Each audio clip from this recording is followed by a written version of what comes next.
You're about to hear one of the most validating, important, and impactful interviews I've ever done on this podcast, period. Dr. Judith Joseph. This idea of what we thought happiness was is just not possible. It's not attainable. That's why people feel unsatisfied. That's why they feel like they can't reach it. How do we increase the points of joy today? Here we go. Let's take the quiz. There's a different way to live, and you're here to say there is? Hey, it's your friend Mel, and welcome to the Mel Robbins podcast. I am so excited that you're hanging out with me today. And I also want to thank you for taking the time to choose to listen to something that could help you improve your life. I think that is super cool. Whether you're a longtime listener or you are brand new, I want to welcome you. You are now part of the Mel Robbins podcast family. We are a super cool, smart, and empowered group of people, and you are a huge part of it. So thank you. I'm Mel Robbins. I'm a New York Times bestselling author and one of the world's leading experts on confidence and motivation. I am on a mission to inspire you, to empower you, and to give you tools and the expert resources that you need and deserve to help you create a better life. Now, over the past month, we have been talking nonstop about different ways that you can make this year the best year of your life. And I know you've been loving these episodes because we've been covering everything from how do you get clear on what you actually want and why you want it? How do you create a plan to go for it and to actually achieve what you want? And a big part of this being one of the best years of your life is you allowing it to be. You letting happiness in. Because I really do want you to not only crush it in life and achieve your big goals, but I don't want you to do that as an empty person. I want you to be able to experience joy and to feel fulfilled as you're going for it. Just a couple weeks ago, you and I talked all about how you are blocking your happiness. I talked and shared about how I had been doing it, how I've stopped doing it. And I'll put a link in the show notes to that episode in case you missed it, because everybody that listened to it gobbled that up. I mean, you shared that, you wrote in. I'm so glad it made a huge difference. And so today, this was my plan. I was planning that we were going to go even deeper on the topic of happiness and talk all about the research and science with this renowned researcher. Well, I sat down and we were starting the conversation, and I'm going to warn you, holy smokes, we were like 2 minutes in and whoosh, the conversation went in a direction that I was not expecting. And I'm going to tell you something. I am so happy it did, because you're about to hear one of the most validating, important, and impactful interviews I've ever done on this podcast, period. You are going to feel so seen and understood. You're going to understand why feeling fulfilled and just happy has eluded you. And most importantly, you will be left in action. I cannot wait for you to spend time with the incredible Dr. Judith Joseph. Let me tell you about her. She is a renowned double board certified psychiatrist. She earned her medical degree, her MBA, and did her residency all at Columbia, where she is also the chairwoman of the Women in Medicine Board. She also did a medical fellowship at NYU, where she's been a professor for the last decade. Just recently, she received a U.S. Congress and House of Representatives Proclamation Award for her social media advocacy and mental health research. And here's the thing that I find to be so cool about Dr. Judith Joseph. She's a pioneering researcher. She is the founder and principal investigator of a research institute that she created, Manhattan Behavioral Medicine, where she has conducted over 60 clinical research trials with her all-female medical team. Dr. Judith is here with not only the research, but the recommendations, the simple things that you can start doing literally in the middle of this podcast with me and with Dr. Judith to start feeling like yourself again. So thank you for being here. Thank you for sharing this. Let's jump right in.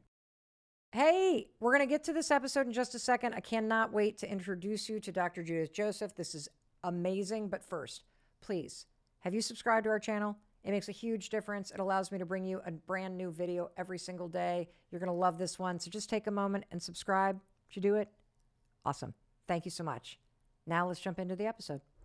Dr. Judith Joseph, I am so happy you are here. Thank you for coming and spending time with me. Thank you for having me. I'm so excited to be here. I am too. And you know, I want to jump right in. So much of your research and your work is with what I guess society would call highly successful, high functioning people. And on the outside, you could check all the boxes in terms of what society tells us to measure, from the income to the family life, to the cars that they drive, to the titles that they have.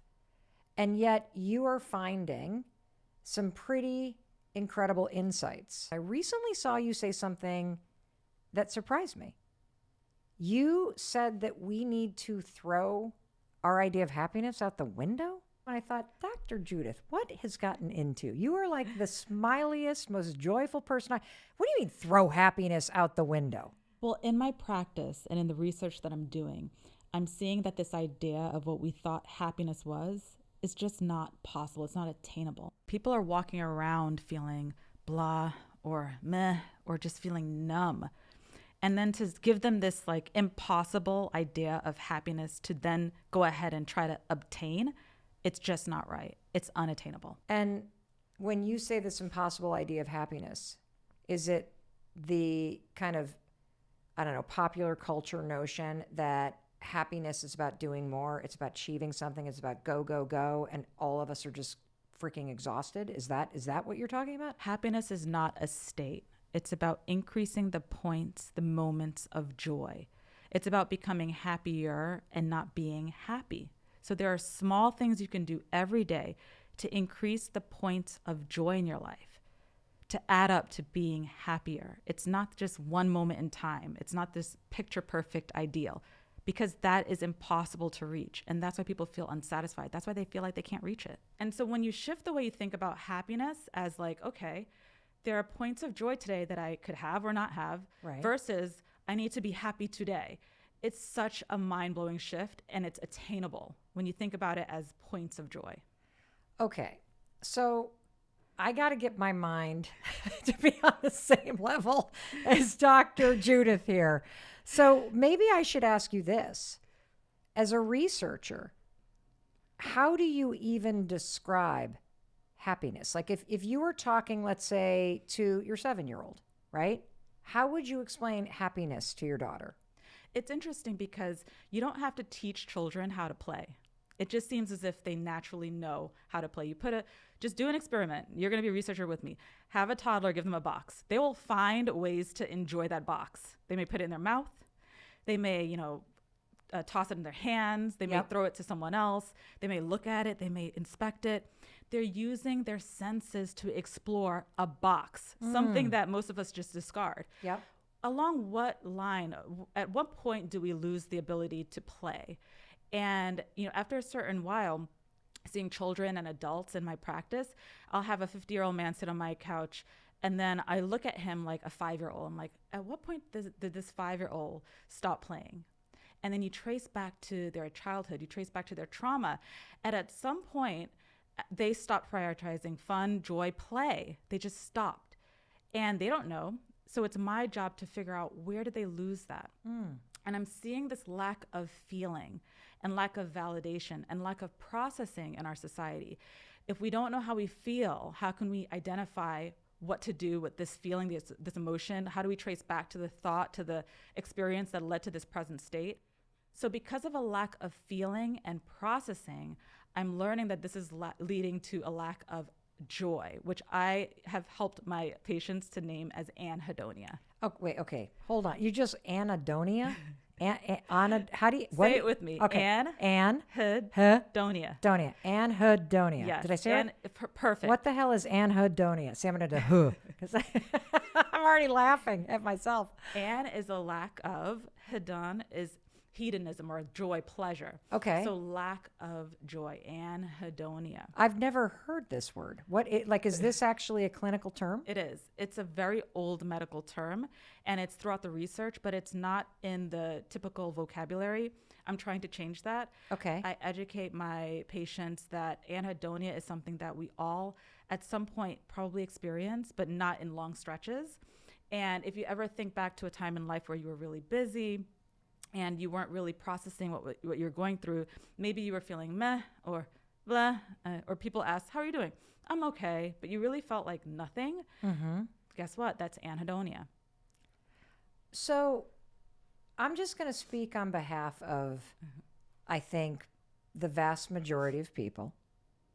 who are listening right now who basically are going through life feeling a little empty inside. And you've already kind of woven through a number of topics. And when I hear you describe that feeling of, well, I don't really know how I'm feeling. I'm sort of checked out. I'm going through the motions. I feel like, I'm not really connected to anything right now. A lot of people have the experience of going, there's a different way to live. And you're here to say there is? There is. I think a lot of people don't even recognize what that is. There's something called affect labeling. If you name the way you feel, you're less stressed.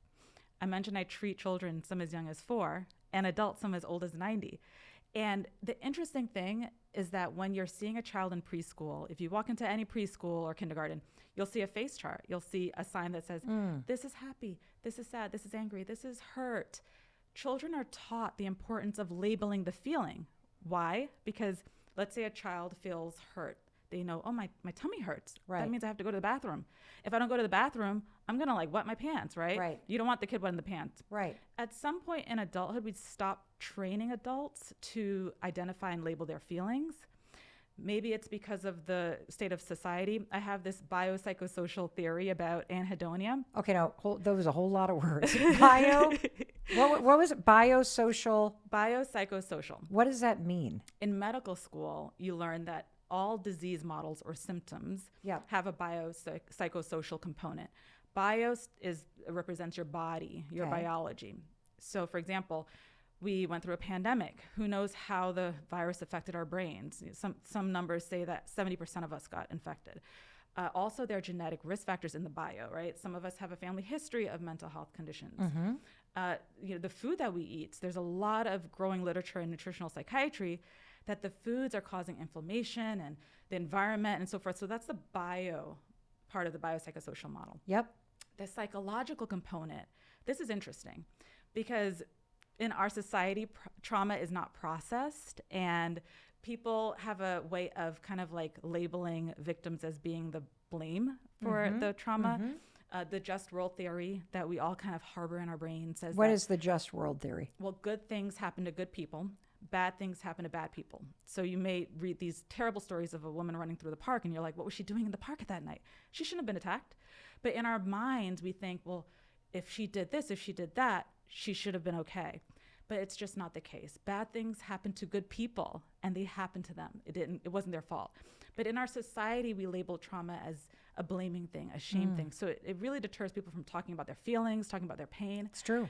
And as a society, we went through a lot of trauma. We had the pandemic. We had all these bad things happen. It's like when I take my daughter to the beach and I say, watch out for the waves, and she runs right into the waves. She gets hit, catches her breath, then she like nosedives into the sand. Well, we as a society did not get a chance to catch our breaths. We got hit with a pandemic. Then we had all these terrible, news reports about police brutality. Then we saw uprisings with, political issues. We saw wars. I mean, it was just news after news. We never caught our breath. But as a society, there's no COVID-19 memorial. We don't have a holiday. So there's no way to process that trauma. We're just supposed to push through it. And when you push and you don't feel, that sounds like anhedonia, right? You get numb. And that's been our coping mechanism. That's just the psycho part. I haven't even got into the social part. Well, let's do the social part. And then I have a bunch of questions about the state of where the average person is, given the last 3 to 4 years that we have collectively experienced. So let's talk about the social part, because you've done 2 of them, of the bio, psycho, and now social. Now the social, we all identify with this. One minute we were told humans are dangerous, don't touch, don't go to their house, stay alone. And then the next minute we were told, okay, humans are safe, you can, congregate. Then we were told again, don't do that, you're gonna get hurt. Children, if you think about children, because I treat children and adults, if you tell them that they've had trauma and then you tell them they're safe and that it wasn't their fault and that this is the routine, they do better. They have a better outcome than if they think it's all their fault and that they're not safe and there's no routine, there's no plan. Adults have the same type of thinking, right? Like if you tell us that we're safe, then we're not. Then we're safe again, then we're not. it just does something to, it's trauma, and we never got to heal from that. So the isolation, that's the social part. We lost that connectivity. Then how do we connect? Online, right? We used social media. And if you look at the CDC reports, children are online and their mental health has declined. So they really got connected to each other online, and it replaced that meaningful interaction. Children need sensory input. Your brains supposedly develop until you're 25. They lost all of that. So they just cope by being online and excessively using social media. And we're learning now that these studies are showing that this is dangerous for their brains. I don't even know what it's going to show for the adult brain, right? So that's the social part. There were other things. We saw a rise in binge drinking in populations that were typically protected because people were soothing that way. You know, we saw things like, unhealthy sexual habits online developing, consumerism, like we've had more online shopping than ever before. So there's this human condition to soothe in ways that are excess. So we do. We don't feel. And when you don't feel, you feel or blah, right? Anhedonia. And a lot of the research is overlapping with anhedonia. From what we know, when Ribot, who's a French psychologist, first identified anhedonia back in the day, in the 1800s, what he found was a correlation between depression, substance abuse, and schizophrenia. But given the collective trauma and the soothing with excess in a culture that is very capitalistic, where the rich are just getting richer, the poor are getting poorer, people are consuming, the rich are consuming money, power. And, the rest of us are just trying to keep up, right? We're consuming, we have the money, our dollars stretch a lot less far than they used to. So we have this really excessive consumerism culture that is not the proper way to soothe. It's not processing, we're not feeling. I am so happy that you just went there. And I'm going to tell you why. But before I kind of add in my 2 cents, I want to ask you a question, because you have been working with people in your clinical practice. You've been conducting a tremendous number of clinical trials. And so you see it both in your one-on-one patient interactions from the ages of like literally 5 to 90. And then you also see it as you're measuring data points. Is it your opinion as a researcher and as a clinician that there has been a large increase in this feeling of emptiness and this feeling of blah, that anhedonia, that you are seeing in the wake of the last 3 to 4 years of the collective trauma of going through the pandemic and all of the just injustice that played out in the news in terms of police brutality and in the political turmoil, that is a collective trauma that has caused a spike in anhedonia, this lack of joy in people? Absolutely. I think that people are not processing the trauma. They're just told to go, go, go. And if you think about it, the pandemic had such uncertainty financially. A lot of us, especially entrepreneurs, they didn't want to lose their jobs, their businesses, their babies, right? Businesses are their babies. So what do? Well, we gotta keep working. We gotta keep working. Many entrepreneurs are still in fight or flight mode from the pandemic. The same for corporations, right? People didn't know if they were going to keep their jobs. So what do? Work came home. It was supposed to only stay home for a little bit. Work is in the home indefinitely now. Right. So like our boundaries are totally skewed. We're working more than ever. Children, the same thing. A lot of them can't catch up because of the delays that happen in the education system. Teachers are doing their best, but children are feeling this pressure to like catch up, right? We all can't catch our breath. The trauma ocean is just hitting us wave after wave. And if we don't sit still, if we don't process the trauma, if we continue using these other things to soothe in excess, we're not going to be able to recover. We have to take the time to feel. I want to make sure that you listening, that you're hearing what Dr. Judith is saying, because I think she is 1,000% correct. And I'm so glad you're the one saying it, because you have the credentials and you have the research and you have the awards and all of it to basically say, listen up. The reason why you feel empty and numb and burnt out is because you are struggling with this condition that was created by 3 to 4 years of sustained uncertainty, the likes of which a human being is not designed to process. I'll just share a little bit, because when you and I last met, it was when I was hosting a daytime talk show. And it was just after one of your last appearances that COVID-19 was found at CBS Broadcast Center. They evacuated the building. They summarily canceled my show. I have a payroll to make. The kids come home, and I have conveniently pushed that to the back of my mind, that period of time where I was in sheer panic about how I was going to pay the bills, what was going to happen, how I was going to keep healthcare going for people, what was going to happen to my kids. And every single one of us has that story. And so I agree with you. I also agree, and I think it's very important for you listening to hear that if you worked for somebody, there was a anxiety response to what was happening. And there was a time where your work life was okay and manageable, and then all of a sudden you found yourself on a never-ending Zoom parade where you were constantly online, the kids were at your feet. And I think it's important, and it's great that you're talking about it, because our instinct in life is to basically pull up our big girl pants and move on. Like, we got through that. We're not talking about it. I hate that term, the new normal, because it basically means, and what you're saying and what you're seeing from a research perspective and a clinical perspective, is that this has impacted your ability to access joy.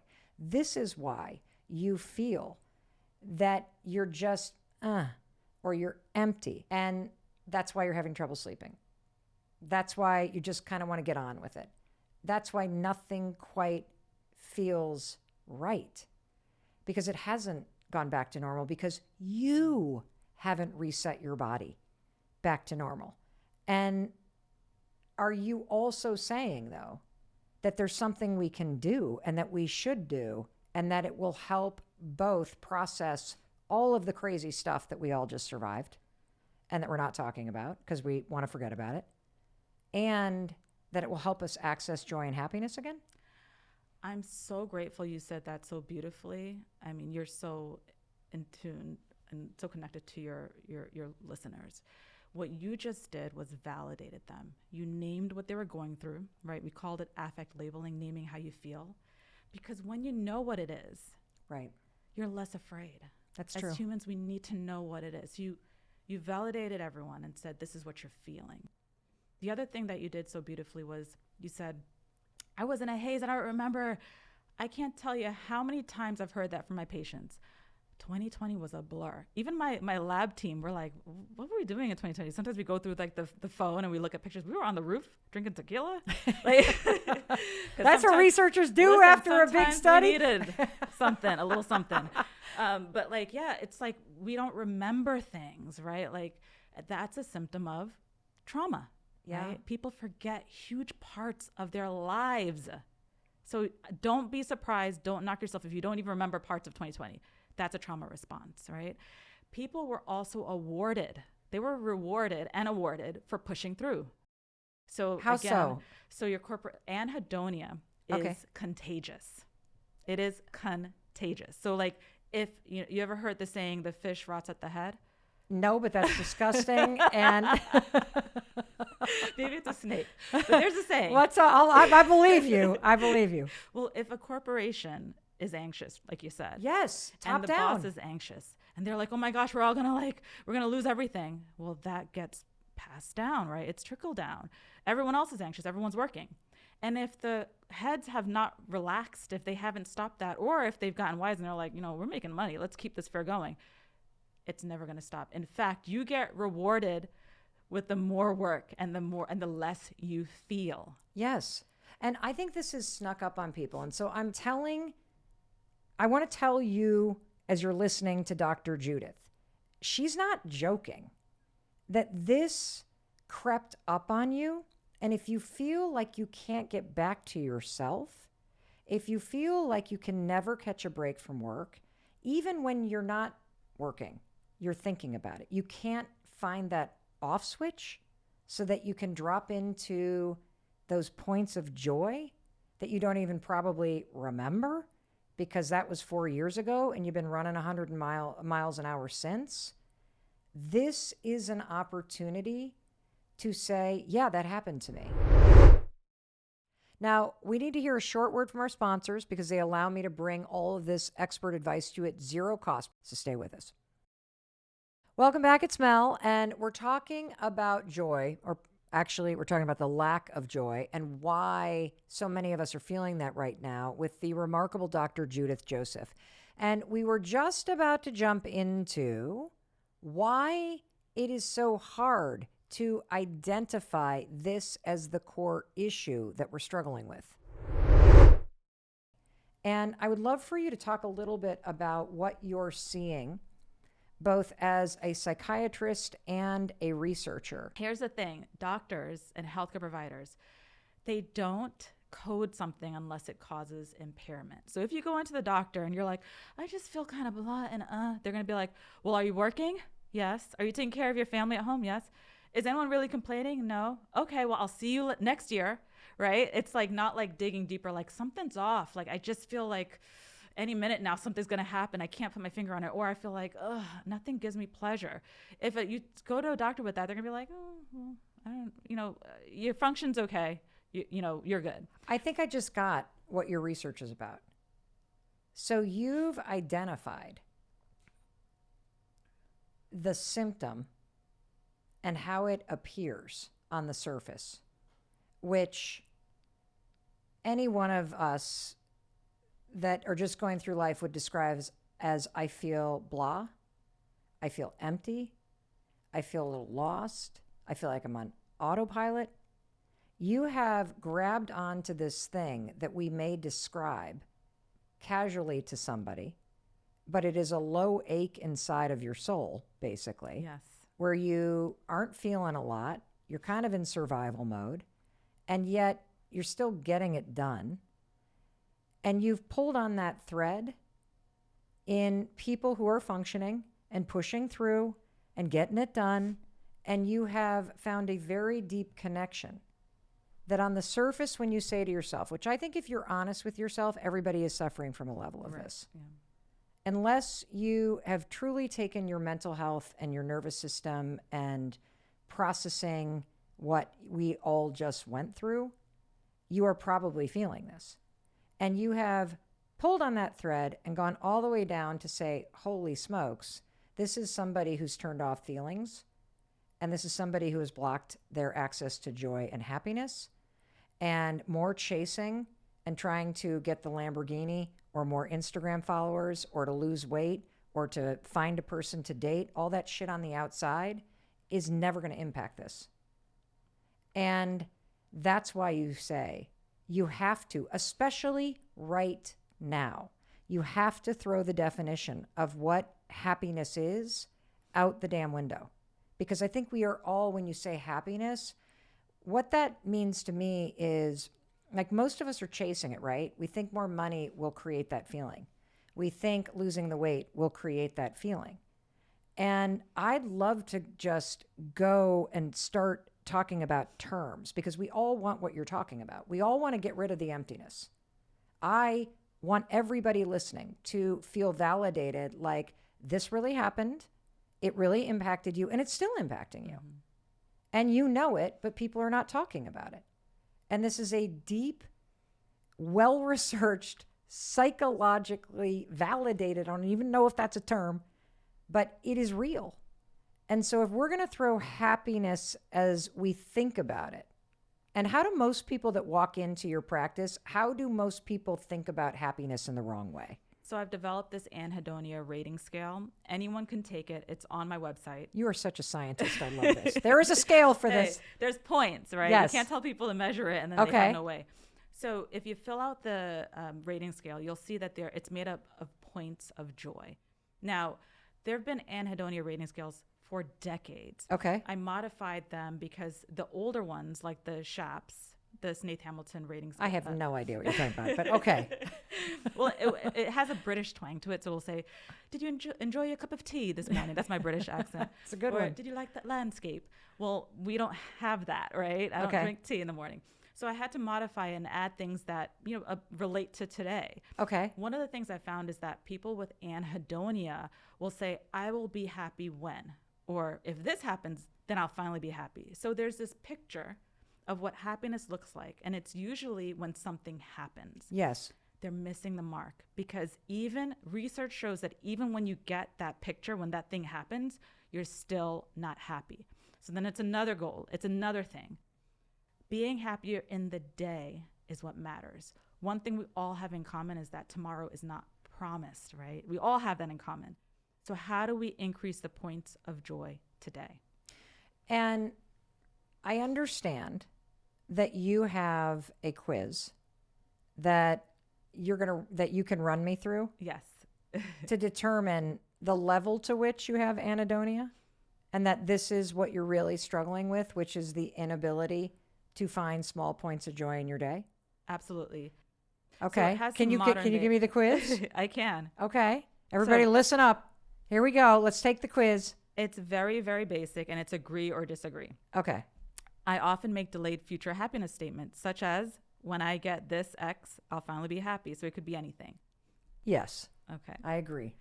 I find it hard to enjoy resting or taking breaks because I feel restless and empty when I'm not busy. 100% agree. I rarely take the time to savor meals. By that, do you mean I stand up and I eat while I'm talking? Is that what you're referring to? I've done a bunch of TikToks on people like shoving food in their mouths. Yes. Or working and typing as I'm. Yes. That's not savoring. Yeah. My daughter just yelled at me for doing that the other day and then said, that's probably why you feel bloated, Mom. Okay. I rarely enjoy reading for leisure. I enjoy it, but I never do it. A lot of people say that. A lot of people say that. When I take naps, I don't feel refreshed.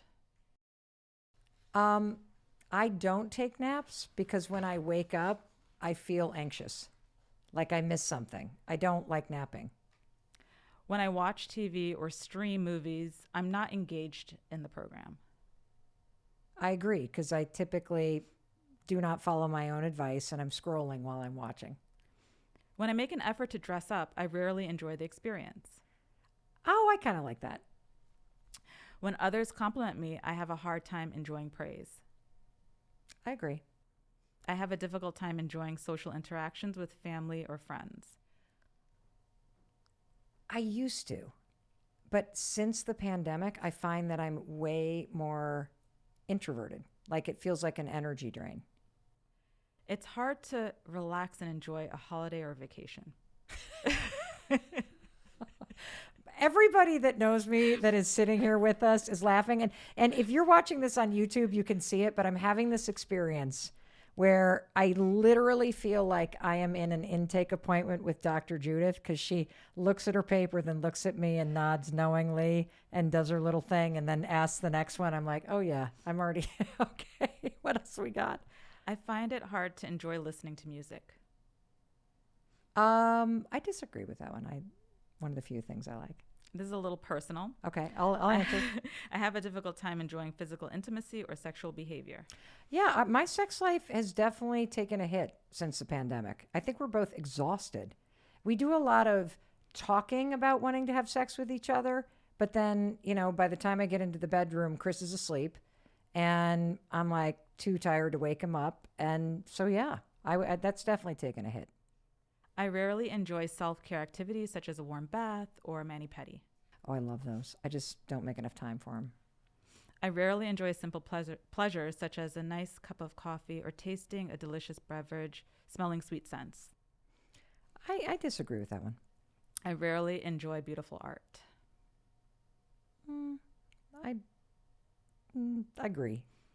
I have a hard time enjoying the work that I produce because I often feel it is not good enough. Oh my God, my poor team was just like, yes, she absolutely is that way. Relentless. Like I'm relentless. So even if I am producing high levels, I have a hard time enjoying this.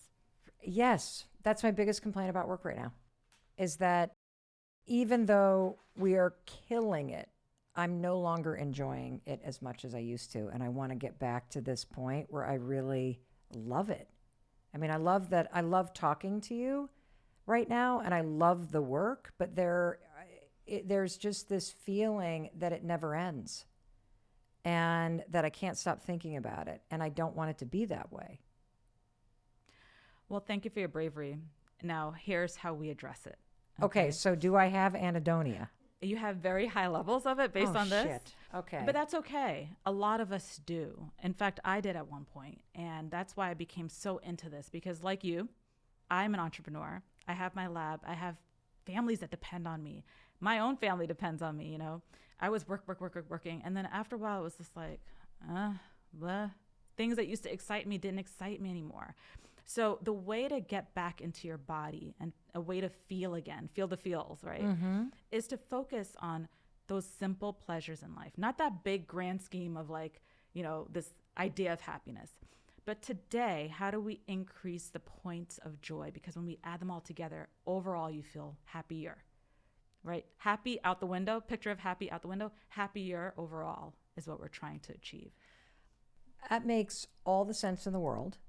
And the first thing that I recognize, that I think probably everybody recognizing that was saying, I agree, or thinking in their own mind as you were going through the questions, is the first thing that comes to mind, just being honest, is, but I can't slow down to do those things. And I feel like that happened during the pandemic. I feel as though in the last 4 years, I was walking on a treadmill, and all of a sudden, I don't know who the hell came by, and all of a sudden, tap, tap, tap, took me from walking at 2.5 miles per hour. And next thing you know, I'm in a valet jog, like, you know, when somebody goes to get your car and they go to jog and they get it.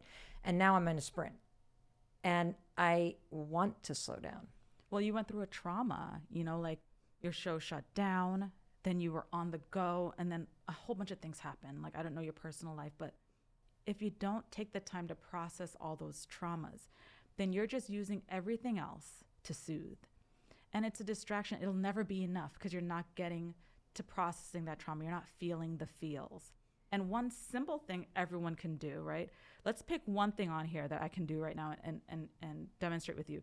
Just even with a cup of water. Okay. Usually I like to use glass. Okay, we're cheap here. We got we're plastic. pretending. They don't trust me because they think I'm going to break it. No, I'm just kidding. Do you want glass? No, it's okay. We'll get glass. Imagine it's glass. We right? have your glass. Do you want glass? I think you'll feel Sure, better. yes, She would like please. glass. Should I have glass? Yes. Okay, we're going to get glass. So how many people, as we get the glasses, how many people would you say, if you were to just throw out a percentage based on your research, how many people are struggling with anhedonia? It's hard. Oh, thank you. It's hard to say because it's hard to measure it. And when we try to track anhedonia through the populations, it's difficult to measure because anhedonia could be related to schizophrenia, depression, substance use. But I think that when we look at the model of the biopsychosocial, how we're all using these behavioral addictions, I don't like the word addiction, but when we look at these behaviors as being self-soothing, because they're habit-forming behaviors, right? Where it's somehow dependent on the money, dependent on the social media, everything. It's all like an addiction, right? So it's hard to measure, but I would guess that it's a very high number.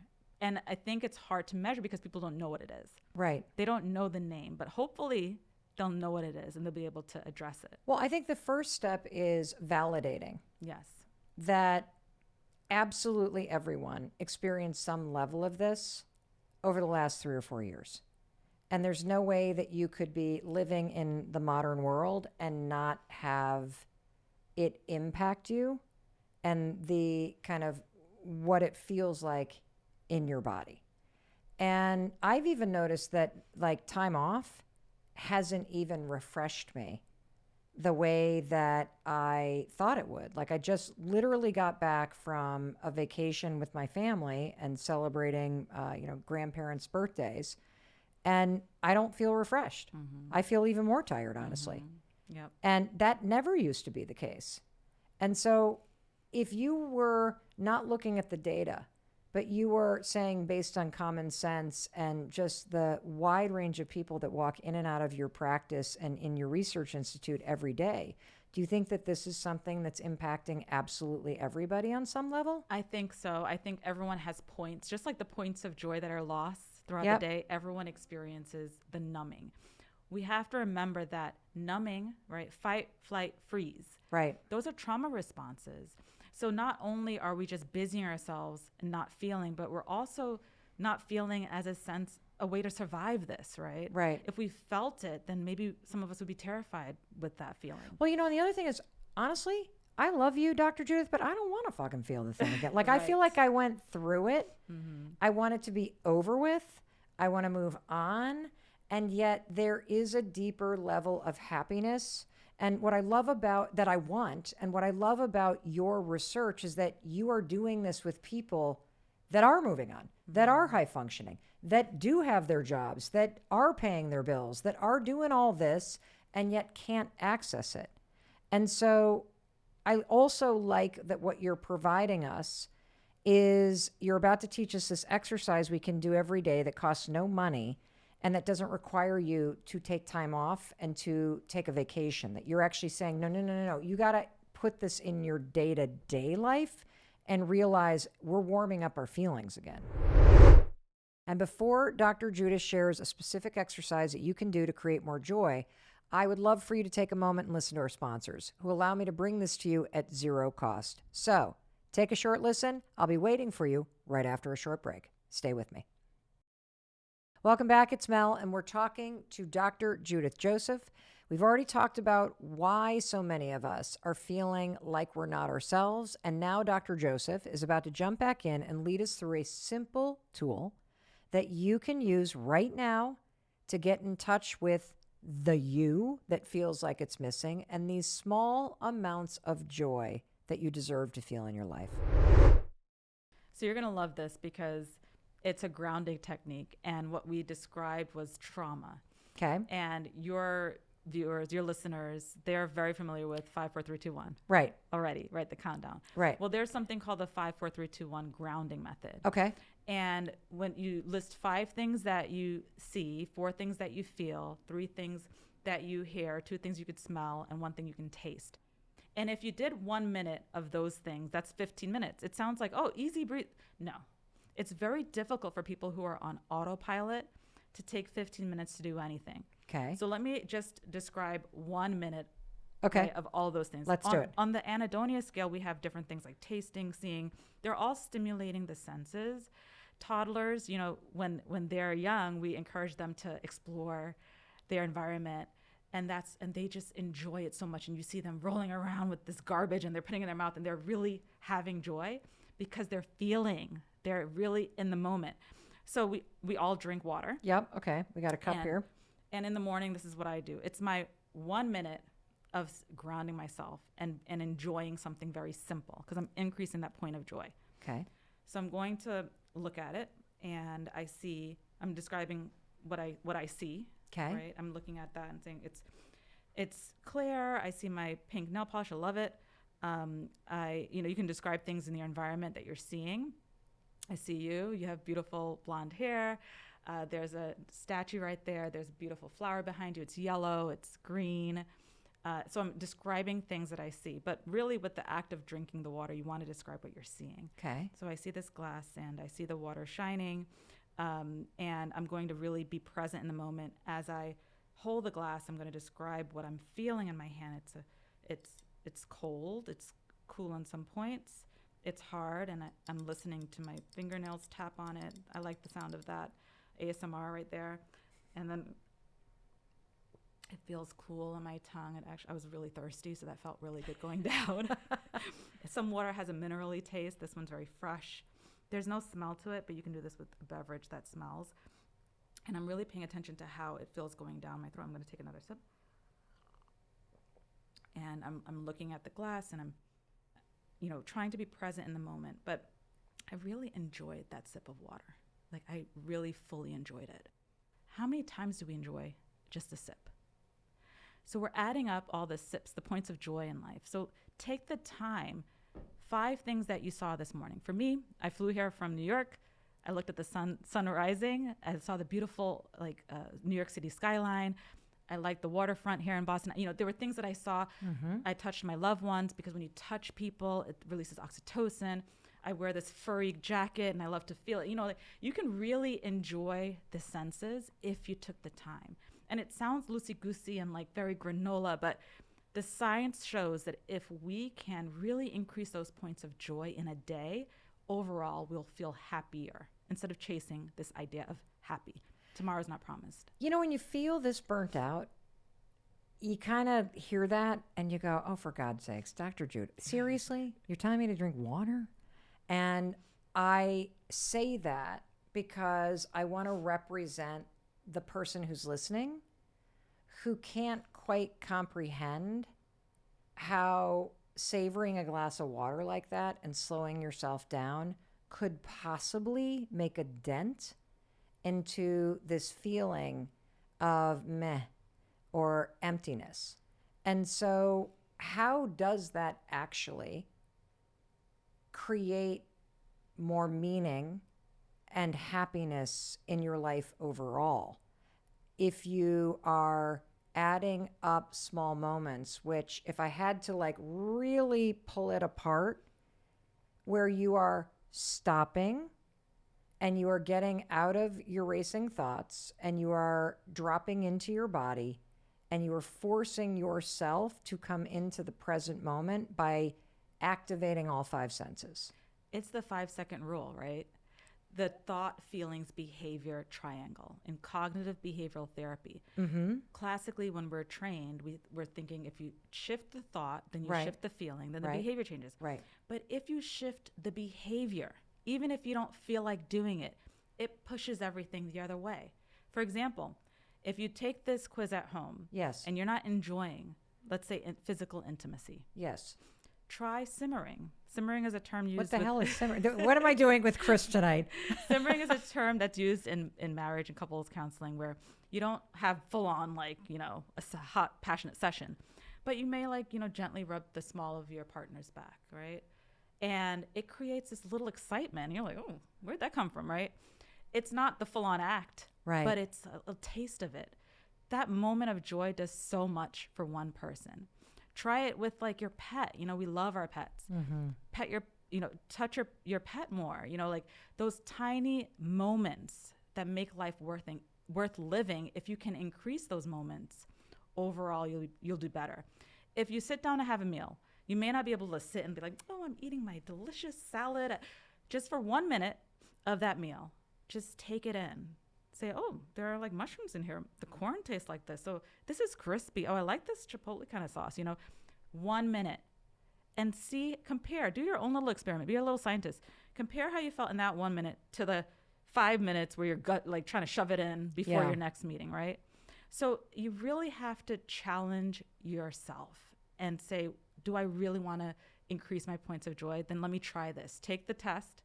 Then start building up. You may not be able to do 15 minutes. It's very, very difficult for even the most determined person. I'm just going to say there's no way I can. Yeah, I'm going to go right on the record and say I can sit and watch the sunset. My dog watches the sunset every night up in Vermont. I could sit with him for a minute, 2 maybe, just take it in.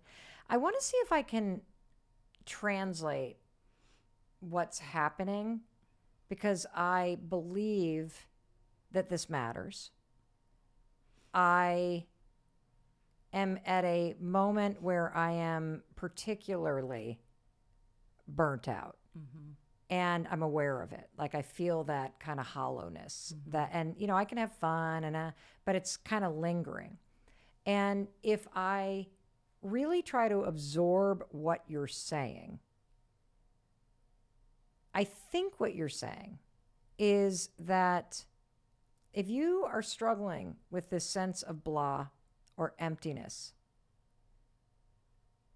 it is because your feelings are very just kind of turned off.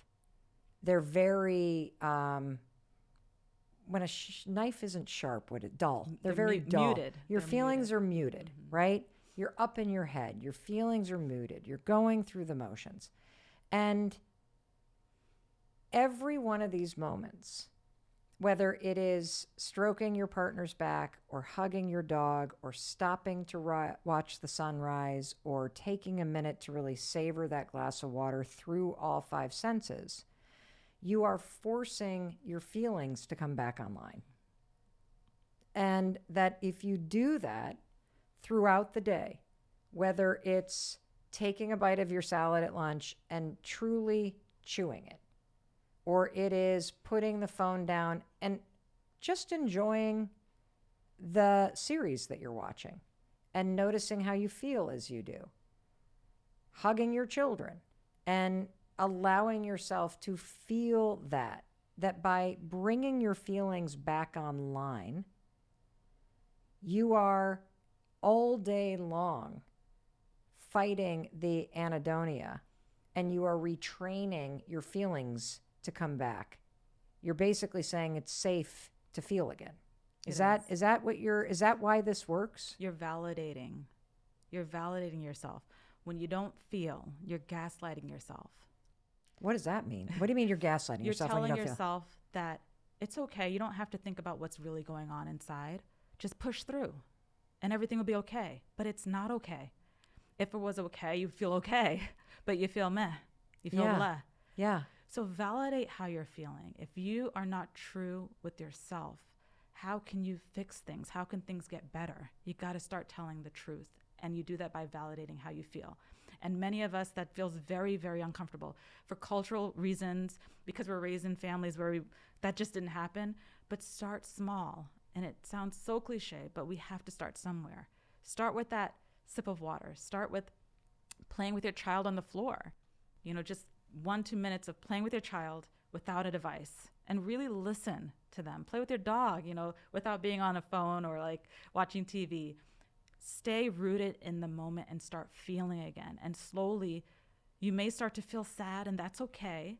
You may cry, that's okay, but you're feeling. And if you can feel these feelings, then you can feel happier too. I love this. And I think I love it because it's a concept that it's easy to write an Instagram post about the fact that, we're all chasing these big lives and these big things and these promotions and all that stuff. But really, a beautiful life is a simple life.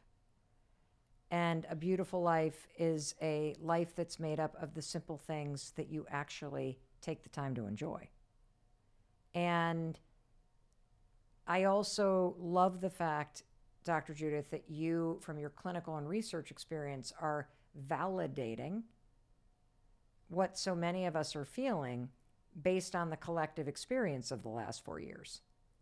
That you can kind of return back to that baseline, and you can actually amplify, using this points of joy method, your kind of fulfillment in life. And I would imagine that the more that you do that, the more successful you become, the more connected you feel, the better you can focus, the better that you sleep. Like, how does paying attention to these points of joy and bringing your feelings back online and really taking care of your kind of spiritual feeling self, your whole being, how does that impact the rest of your life? I mean, I know it sounds like a dumb question, but I feel like sometimes when the advice seems too easy, we are so fast to be like, Usually when it sounds easy, it's not, right? Oh. And when you start to feel the feels, you know how I said anhedonia is contagious? Joy is contagious too. And I experienced this with my lab. When I was happier and more joyful, my lab, they were happier and more joyful. When I was happier and more joyful, my daughter was more happier and more joyful. It is contagious. And you may not see this, but for that, single mom working out there who doesn't have time to play with her child, we see you. We're not asking you to put like 15 minutes there to play with your kid. Try 5 minutes. Try a small 5 minutes, because the data shows that even 5 minutes of one-on-one time with your child, where you're just listening to them, you're letting them lead the play, That alone, just 5 consistent minutes a day is enough sometimes to repair a relationship. And again, it's contagious. So if you think that you're high functioning and you're pushing through, look around you. Your kids are doing it. Your partner's doing it. Your coworkers are doing it, right? If you start to have that joy, people will want it. They're going to be like, what's that person doing? I want a little bit of that. It spreads. Well, I think that's also why it's persisted for so long, because we're all doing it. Yes. Everybody's kind of at that same level of feeling like they're just getting by. You know, I'm curious, what is one thing as a psychiatrist that you never do because you know it robs you of the joy and the happiness that you want to feel? You know, it's interesting because as a psychiatrist for 15 years, I've had these like 5-year blocks, right?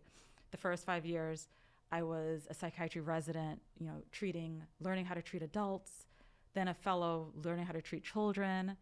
So that was after a huge life change when I switched out of anesthesiology into psychiatry. So I was just like trying to figure things out. Right.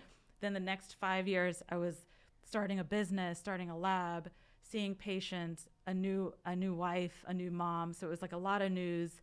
And then the last 5 years, navigating life as a single mother, navigating life without a business partner, like doing it all on my own, but with my team. I've just seen so many things. So when you say never, wow, there's so many things. Well, give them all. I'll take them all. First of all, never say never. If you Wait, asked me, okay. If you asked me when I was a medical student, are you going to be a psychiatrist? I was like, I'm not working with crazy people. I came to medical school to be a real doctor, you know, because I was raised by Caribbean American parents, so like the immigrant mentality, like you got to be a real doctor. You're the first doctor in the family. You got to be the real doctor. So I would have never thought psychiatry. Thank God I found psychiatry. It has saved me. Like, how? Oh my goodness, in so many ways. I look at people and relationships so differently based on what I've learned. I see attachment theory everywhere I turn, you know, like, so it's just, and it's really shifted the way that I approach life and how I approach the idea of happiness. Right. So I truly am grateful for it. So never say never. No is not negative, because at one point I was a yes girl. Yes, I'll do that. Yes, I'll take that study. Yes, I'll do. I mean, there's no award for that. And you can't take those accolades to the grave, right? So no is not a negative. New sometimes feels very unnatural, but new can be good. So don't be afraid of change, right? Normal is not real. So we're learning that neurodivergence, neurodiversity is a thing. We've all got something, you know. We may not have a DSM-5 diagnosis, but we have something. We all have attachment, right? Issues and so forth, or like attachment styles. We all have something about us, right? And, you know, like, it's really important to acknowledge that what is considered normal, you know, just throw it out the window. And, you know, like, I think that what I said about tomorrow not being promised, like, the last thing is, like, now, like, what do you want now, right? Instead of thinking, what do I want down the road? What do I want now? What do I want today? Tomorrow is not promised. How do I improve my points of joy today? If you're listening, figure one of those things out that I read out on the Anhedonia scale. Find one of those things and enjoy it today. Tomorrow is not promised. So are all the things on the quiz and the scale points of joy? They are. They're things that are the simple things in life. And on the SHAPS that I mentioned, the older scale, there were some things that weren't there that I have on mine. That's a modified version. But I wanted to bring it into present day. Like, what are the modern day joys? So if you're not taking in the simple joys today, then overall, you know, you're like losing points. So let's try to get some more points today. Yeah, for you type A people, we're going to turn this into a competition. No, I'm just kidding. What, you know, as a practicing psychiatrist and researcher, what are the top ways that people can bring more joy into their daily life? Like the simple things that you would recommend to somebody. I look at the biopsychosocial model, right? Okay. Biology, like your body. So you can eat things that are proven to boost your mood. Like what? Green vegetables, omega-3 fatty acid foods like certain fish, berries that are antioxidants, dark chocolate. You know, there's something in these food groups for everyone. Figure out what it is and just eat more of it, right? Okay. So, and then the biological, of course, like try to keep toxins out of your body. certain things you can't control. You can't control your genetics and certain disease states, but you can take care of your physical health, right? Because if you have worsened physical health, you have worsened mental health. The psychological component, we talked heavily about trauma, right? And other people don't just have this, they have other things. Some people have, anxiety conditions, ADHD, and, really try to support those areas because your mind is so important, so precious, but validate that trauma. That's what everyone can do. They can start saying, listen, I went through this. There's nothing that I did. Something happened to me. Just start validating that. Thank you for explaining that, because here's what I'm hoping as you listen, you're getting from this conversation. That there is a direct connection between the level of happiness and joy you can access in your present life right now, that feeling of being kind of meh or burnt out or blah or whatever word you want to use, stuck, autopilot, going through the motions, exhausted, direct connection between happiness, joy, that, and the fact that you are still processing the very overwhelming experiences of the last 3 or 4 years. And for many of you, you're still in a work cycle where you're in Zoom meetings all day. You're still working on the weekends and your phone is always on you, or you're dealing with the fallout of how it's impacted your kids. And it's very, very real. And Dr. Judith is here to validate that.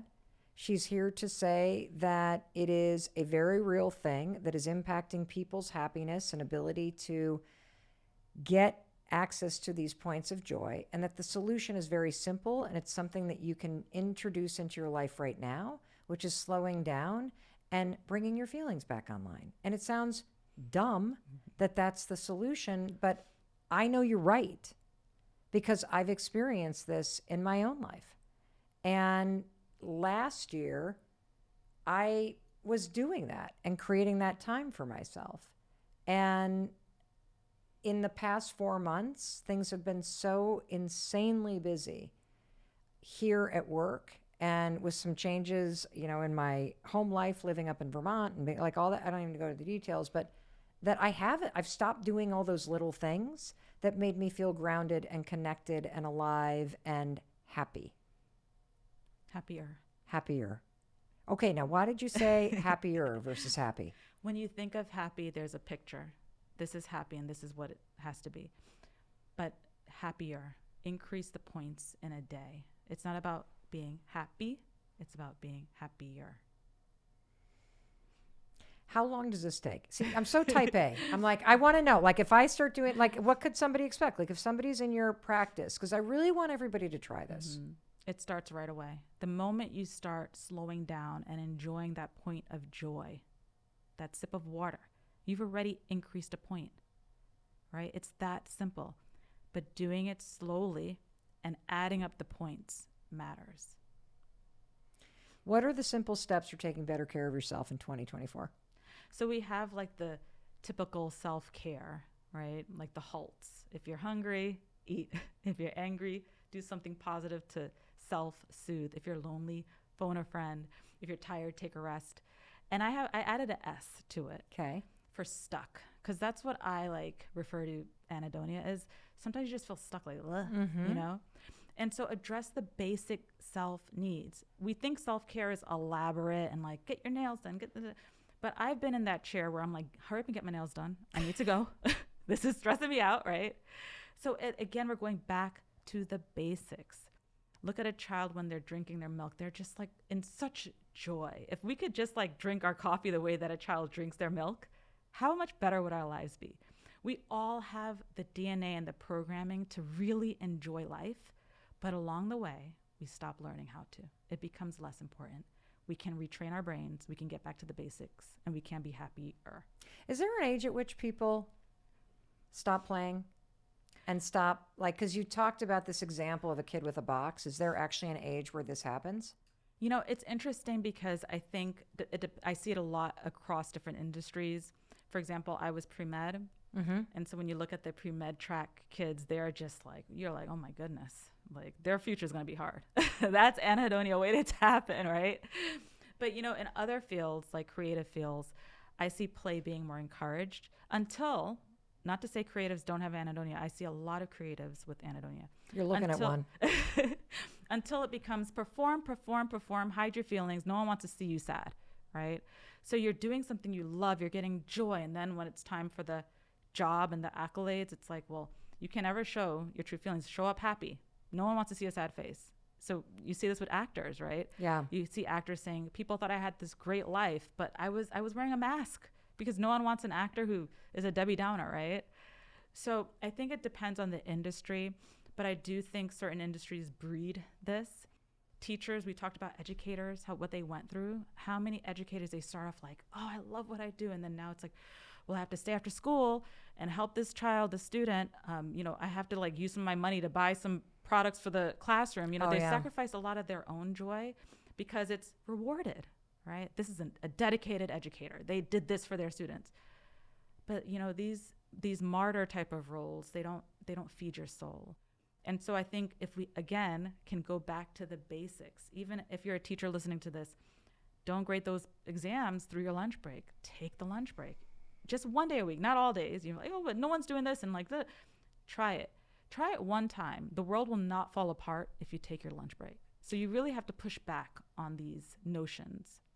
I am so just grateful that the conversation went as deep and as profound as it did so quickly.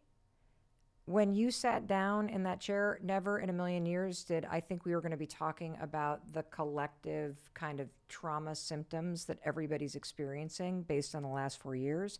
I want to thank you for validating it, because I see the notes and the comments and the just reviews that people from around the world are writing into us about this podcast and about YouTube. And I have been so profoundly sad about what is clearly a massive uptick in the number of people that feel numb and that feel stuck and that know that something is off, but they don't know how to access it. And so I am grateful that you just told the entire planet that what you went through over these last 4 years that you barely can remember, or you don't even want to, that impacted you, and that is the barrier. And that's why you have not been feeling like yourself, and that it's real, and that there are simple things that you can do based on what you're doing with your research and your clinical practice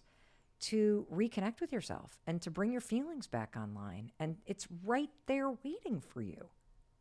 Thank you. Well, thank you for being vulnerable and for sharing and validating how people feel and validating what I'm studying. We all can identify universally with the feeling of love, but we also can identify with the feeling of joy, and we just want more of it. Now you know how to get it. So thank you, Dr. Judith. And I also want to take a minute and thank you. And in case nobody else tells you today, I think you can feel it in this conversation that we not only believe in you, but I know I love you. And I know that Dr. Judith is sending you love, and we believe in your ability to create a better life. And part of having a better life is slowing down. It is validating your experience, and it is taking the time to turn inward and bring your feelings back online to allow yourself to have that joy back in your life. So now go do it. I'll talk to you in a few days. And of course, to you being here with me on YouTube, I love you, and I believe in you. Thank you for sharing this. Thank you for subscribing. It means a lot. That's how you can support me. And let me support you, because I know you're now like, I want to do something. And what you should probably do is watch this. It's Mindset Reset, how to take control of your mind.